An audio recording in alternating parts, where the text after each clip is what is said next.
Welcome back to our conversation series on remote work. In our last conversation, we talked about fully remote work. Today, we're going to explore the other specific type of remote work, hybrid remote work. My name is Ken Kahn, and I'm the Director of Partnerships and Collaboration at Eye Technologies, where we help people with video communications. As always, I'm here with my friend and colleague, the person you really want to see and hear from. I'm Roxanne. I'm Director of Marketing and Learning with Eye Technologies. So, hybrid remote work. What is it? What is hybrid remote work? How's it different from fully remote work?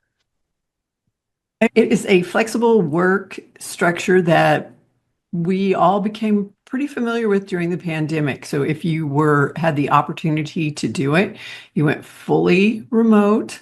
And then as we've come back, we have some flexible time where you can choose part-time of where you're going to work from, but then on certain days, you're going to be required to be in the office.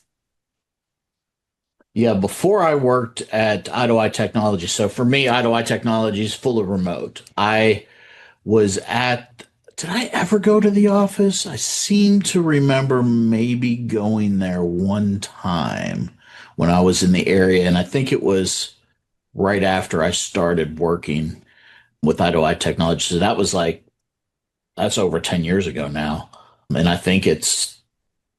we're at a, I think we were at the same office location, same building, different area. We just moved to a different office building in October, I think, of last year.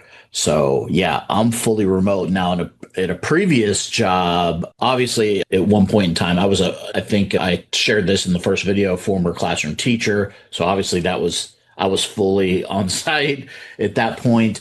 And then I was at a company, it was fully on site, but there was lots of out of office time where I'd be out at customer sites or reviewing different customer sites. And then as the technology started to get better, I got VPN access. It wasn't never anything formal, but there would be certain days where I would work from home if I had a lot of stuff that I needed to take care of and wanted to minimize interruptions or focus. I didn't have to ask permission or anything. I just would work from home those days and only go into the office if like we had face-to-face meetings or things like that. What about you? You haven't always been fully remote either. Probably about the same thing. Yeah, I was a teacher, so completely in person, and then transitioned to an educational service center.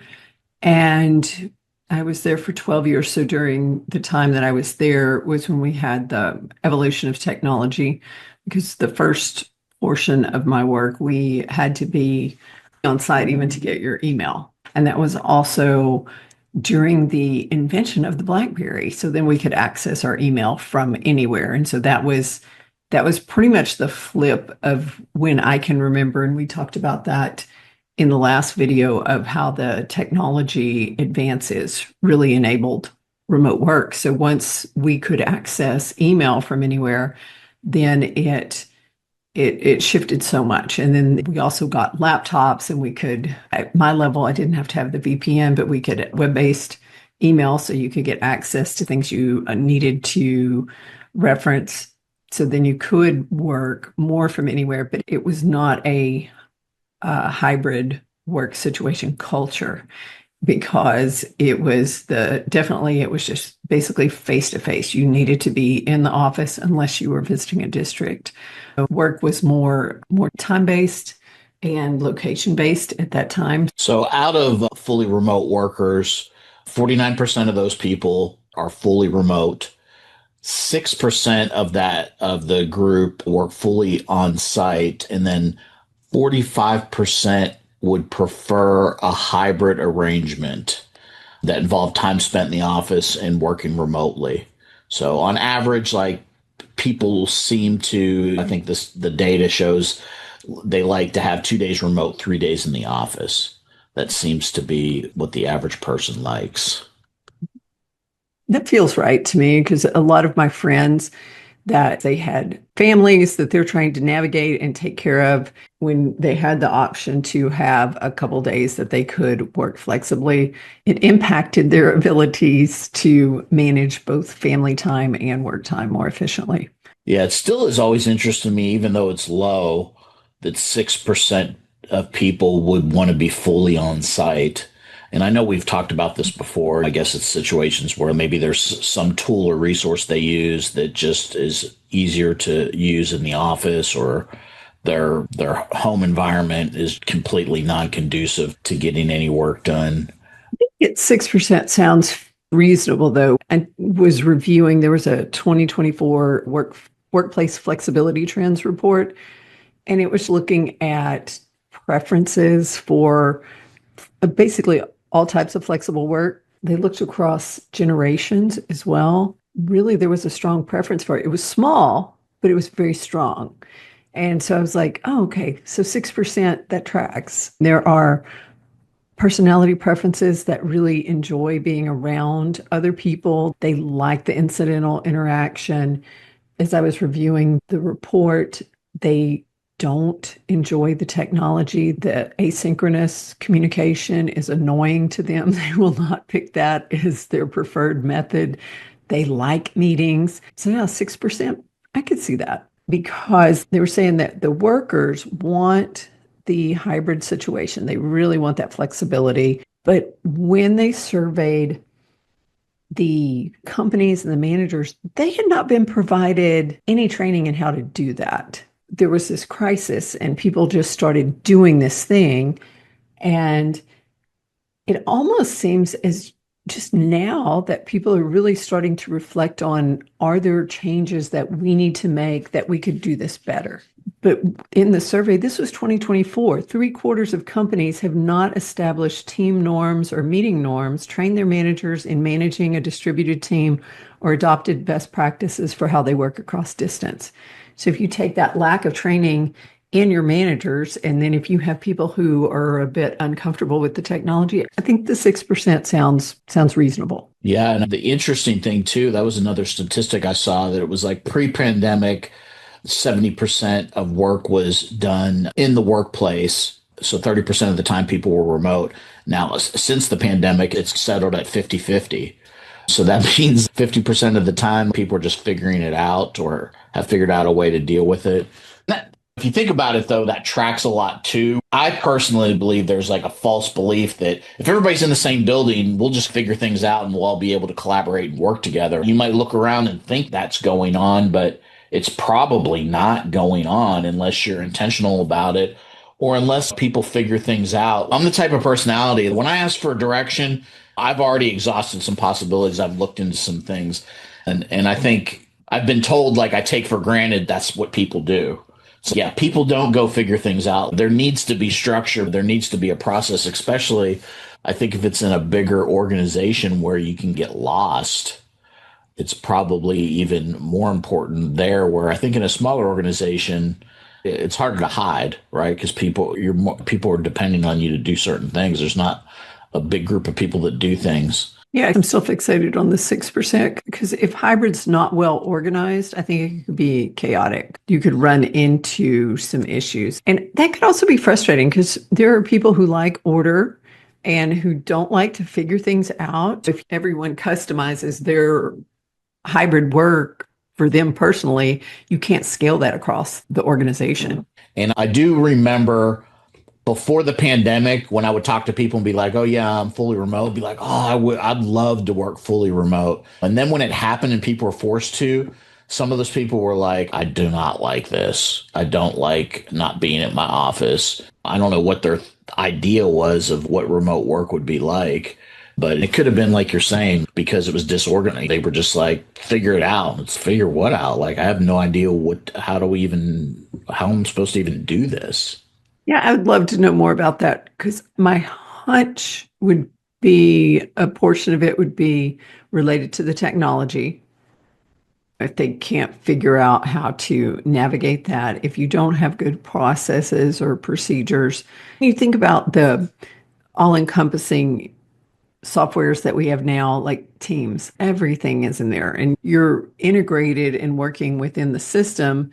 And if you don't understand what that is or where to find things, that would be very frustrating. And contrast that with the time when we were fully in office before we had software like that. Like one person, if that one person is completely disorganized and they have trouble finding their stuff, it doesn't impact others as much. But in a hybrid or a remote work situation where you are working with a team, and if you don't understand where to put stuff, that's going to be a hindrance to the entire team. So it's can be frustrating for the individual, but then it magnifies too. And I could see that amplifying their frustration as well. There are two hybrid remote work scenarios. So there's one where it's well organized, where these are the days that our team is going to be in office. These are the days when we're going to remote.